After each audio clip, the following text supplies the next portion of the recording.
In this episode, we're going to take a look at how to defend a lead. Well, we're back in Sydney for the Season 5 final. Canada, big lead at that point, feeling quite happy with where they're sitting at the moment. Tom Slingsby, Australia, still seething after the penalty he got in the pre-start. And perhaps all to gain, Great Britain, Hannah Mills, Dylan Fletcher, they're in second place at the moment, but can they find one last chance to attack? Canada feeling fairly comfortable at the moment with a nice lead, but they'll know that the next gate number 4, is the last opportunity for Great Britain to take a left turn or a right turn, a different turn to them anyway, and find separation, make a bit of a split, try and get that leverage. Leverage is king if you're behind. Hey, what are our options here? I mean, they're going to be going right turn, I think. Yeah. I think get to lay and see if there's an option to split. Left gate is biased at the moment. Yeah. It's quite right phase at the moment. Yeah. I think aboard the Canadian boat, they're thinking, how do we keep things simple? Now we're going to, we've got to set ourselves up for the next gate. And what do we know? What are our facts? Well, the facts we've got is which gate mark's closest. And they felt that was the right turn. That was going to mean they did less meters. It also meant they were only going to do one more maneuver, one last jibe before they had to turn up at the gate. So they've got a couple of facts there that they're working in. And you want to work in facts. You don't know what Great Britain's going to do. But Hannah Mills gave us on TV a little bit of a clue on that final downwind leg, because she'd said to Dylan, oh, perhaps we can now look and just split at the bottom. Let's just roll the dice effectively and see if we get that little bit of luck that we need and see if Canada make a mistake. And as we came down the course, Canada did take the right turn. I think that was absolutely no problem with that. I think that was a good call. They felt they were saving less meters, doing less maneuvers. Maneuvers cost you 3 meters. So if you save a maneuver, you save yourself some distance and time around the course. The problem for Canada was the moment that Great Britain made their intentions clear. So they jibed and set themselves up for a left turn. That was a clear decision. 1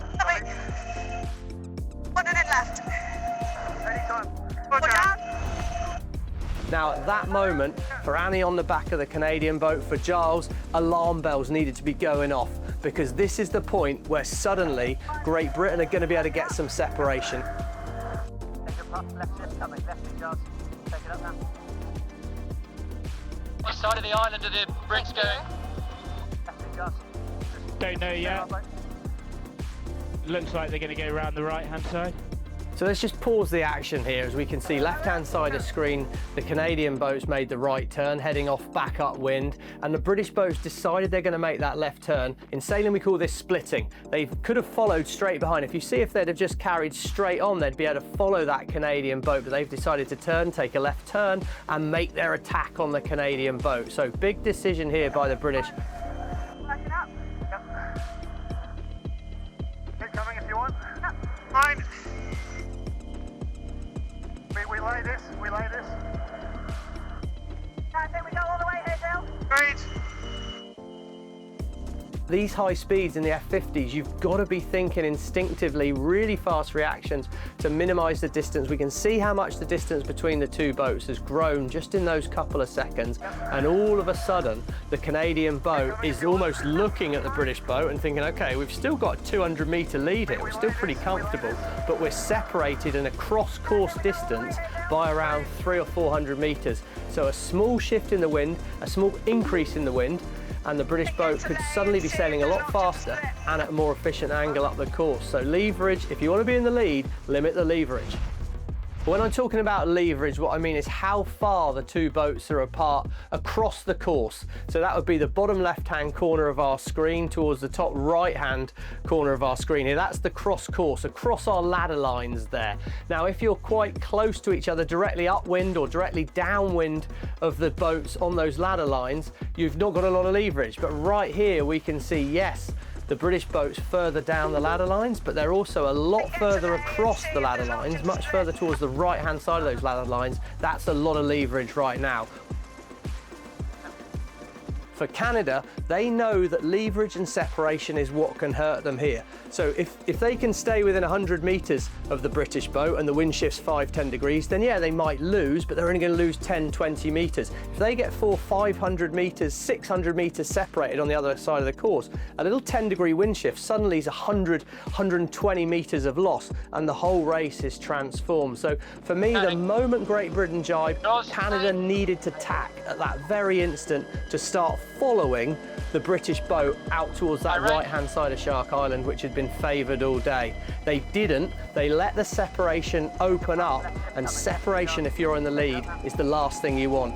Minimise separation. That means going the same way as the other boat. Don't go the opposite way. And for me, that was where Canada really opened the door for Great Britain.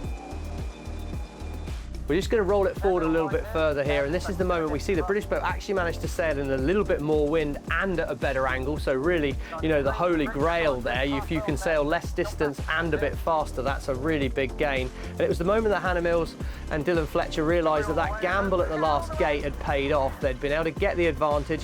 Now they're going to come in with the right of way, but they've also cut those metres back down. So the British boat here, great overtake, rolled the dice well, but Canada a little bit slow to react for me. So right now, Hannah Mills on board there, 100 metres to go until gate 5, and they've got slight advantage in her decision making because Shark Island's right in the way, limiting Canada's options. Both boats realistically would have been thinking we're going to need to take a left turn, so that's good news for Great Britain. Canada a little bit faster, that's good news for them, but on board Great Britain, it's Hannah Mills' job really to have her head out the back of the boat. She'd have been looking at that Canadian boat, and what did we learn at the last gate? Limit leverage. Try and stay in the same patch of water as Canada if you want to make things as safe as possible. They're in our shit as well. Do it late, get the speed. The British team now would have been thinking, where's the roll of the dice from Canada? What's their option? The only real option for Canada would be for them to turn early. Great Britain could potentially stretch all the way out to the boundary here, but what do the British team do? As soon as they see Canada turn, they turn. So they're not making it to that mark at this point.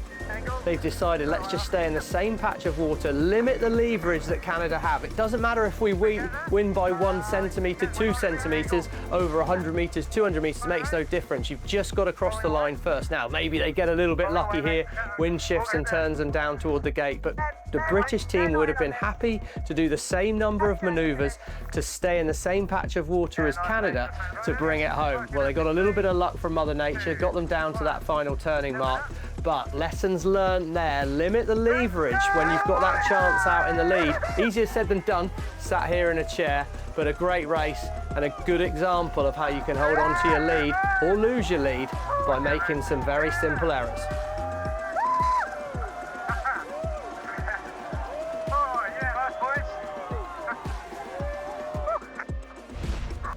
That's all from me in this episode. Please like, subscribe and turn on the notification bell to never miss another video from SailGP. Please let us know in the comment section below what you think the losing teams could have done better and who you think are the best teams at holding a lead.